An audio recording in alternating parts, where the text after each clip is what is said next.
তো আমরা এখন আলোচনা করব দশম শ্রেণীর ভৌত বিজ্ঞানের দ্বিতীয় অধ্যায় গ্যাসের আচরণ থেকে বয়েলের সূত্র এবং সেই সূত্র সম্পর্কিত বিভিন্ন বিষয়। তো প্রথমেই আমরা দেখে নিচ্ছি বয়েলের সূত্রের বিবৃতি কি বলছে। স্থির উষ্ণতায় কোনো নির্দিষ্ট ভরের গ্যাসের আয়তন ওই গ্যাসের চাপের সঙ্গে ব্যস্তানুপাতে পরিবর্তিত হয়। অর্থাৎ এই সূত্রে কি বলতে যাচ্ছে যদি উষ্ণতা স্থির থাকে এবং ভর স্থির থাকে তাহলে গ্যাসের আয়তন চাপের সঙ্গে ব্যস্তানুপাতে পরিবর্তিত হবে। অর্থাৎ কিনা উষ্ণতা স্থির থাকে যদি এবং যদি ভর স্থির থাকে তাহলে চাপ বাড়ালে গ্যাসের আয়তন কমবে এবং চাপ কমালে গ্যাসের আয়তন বাড়বে।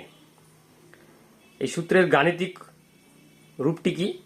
গাণিতিক রূপটি হচ্ছে, যদি স্থির উষ্ণতায় এবং নির্দিষ্ট ভরের গ্যাসের ক্ষেত্রে চাপ পি হয় এবং আয়তন যদি ভি হয়, দুটোই ইংরেজি বড় হাতের অক্ষর, এইভাবে যদি চাপকে পি দিয়ে প্রকাশ করা হয় এবং আয়তনকে ভি দিয়ে প্রকাশ করা হয় তাহলে বয়েলের সূত্রের বিবৃতি অনুযায়ী আমরা এটা বলতে পারি ভি প্রপোর্শনাল টু বা সমানুপাতিক 1/p। এবার যদি আমি সমানুপাতিক চিহ্নটাকে তুলে দিই তাহলে একটা সমানুপাতিক ধ্রুবক আসবে, সেটি হলো ধরে নিচ্ছি কে। তাহলে আমরা ভি সমান সমান k/p পাচ্ছি, অর্থাৎ পিভি ইজুয়াল টু কে। এটি হচ্ছে বয়েলের সূত্রের গাণিতিক রূপ। তো এবার আমার মনে হচ্ছে মাধ্যমিক পরীক্ষার ক্ষেত্রে যারা মাধ্যমিক পরীক্ষা দেবে এবছরে, যারা 10-এ পড়ছো, তাদের জন্য এই প্রশ্নটা খুবই গুরুত্বপূর্ণ। সেটি হচ্ছে বয়েলের সূত্রের বিবৃতি দাও এবং গাণিতিক রূপটি লেখো। এখন তাহলে আমরা পেলাম পিভি ইজুয়াল টু কে।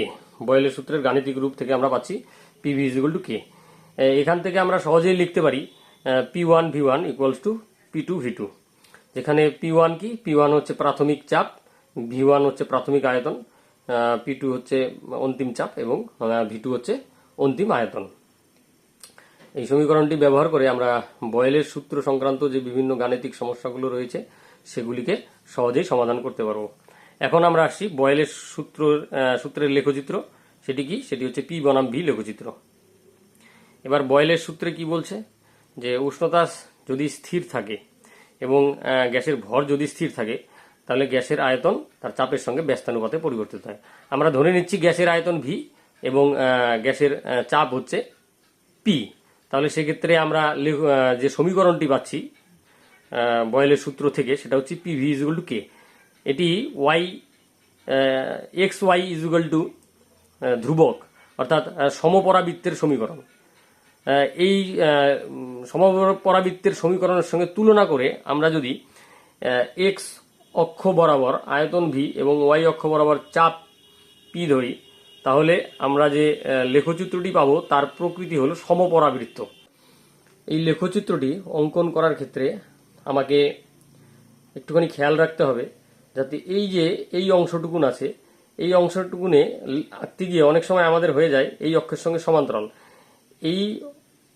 এই জায়গাটা এমনভাবে ছাড়তে হবে যাতে মনে হয় যেন অসীমে গিয়ে রেখাটি এই লেখটি এই ওয়াই অক্ষের সঙ্গে মিশবে, কিন্তু কখনোই এমন না যে সমান্তরাল করে দিচ্ছি তার মানে কখনোই সমান্তরাল করবো না, কিন্তু সমান্তরাল ভাব এইভাবে করেই এই জায়গাটাকে শেষ করতে হবে এবং একইভাবে এই জায়গাটাকেও এমনভাবে শেষ করতে হবে এটা সমান্তরাল ভাব, কিন্তু সমান্তরাল এক্স্যাক্টলি হবে না, সেটা অসীমে গিয়ে এর সঙ্গে মিশবে এমনভাবে এই জায়গাটাকে শেষ করতে হবে।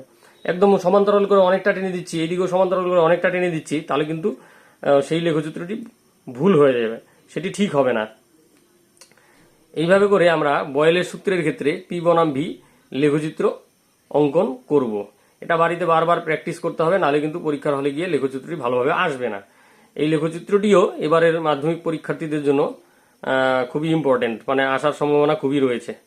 ঠিক আছে, তাহলে আজকে এই পর্যন্তই, আবার পরের ভিডিওতে আসবো।